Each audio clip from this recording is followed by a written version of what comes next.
spaghetti o fried chicken. Pakpak mo, pakpak! Today's video mga probinsyana, ang JDK Foundation moadto na pud sa Villa Garcia, Cerro Boliones Elementary School. Magpiding na pud ta didto mga probinsyana.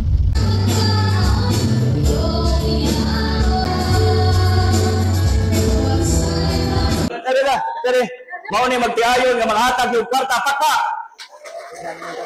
Tagabukid ko ni Sagna, tanawang dagway, di ba tagabukid? Tiko o Peregrina, niya kining duha, magtiayon, mao ni magpakao nato dire.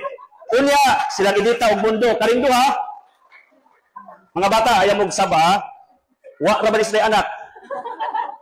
Kinsa ko ni gusto magpa-adapt. Parents, gusto mo? Proprietor sa Carlosa Restaurant, Hagda ug Garcia. Atong pakpakan. Unya kining gamay diri, mas gamay pa nako. This is Dinahar TV. Pakpak. Uban siyang pamangkon si Kai. Are you happy? Ayaw mo kagoon. Kay inig ka 2028, manghatag og kwartas board member hala. Di ba?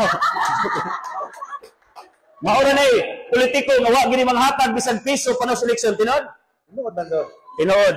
Di ba? Mga taga Garcia, taga Villa Garcia, mao ni politiko nga wa manghatag og kwarta, mao ni gi-promote sa simbahan, mao ni gi-promote sa John Dinos Foundation, mao ni gi-promote sa atong grupo sa Ilong Community. Lalo, mao ni politiko nang iyang kaayo mo iyang punan. Papa.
Pa ang mga bata nga nagdawat silang pagkaon ug ang mga ginikanan sa mga groceries. Salamat mga probinsyana sa inyong pagtan-aw. God bless us.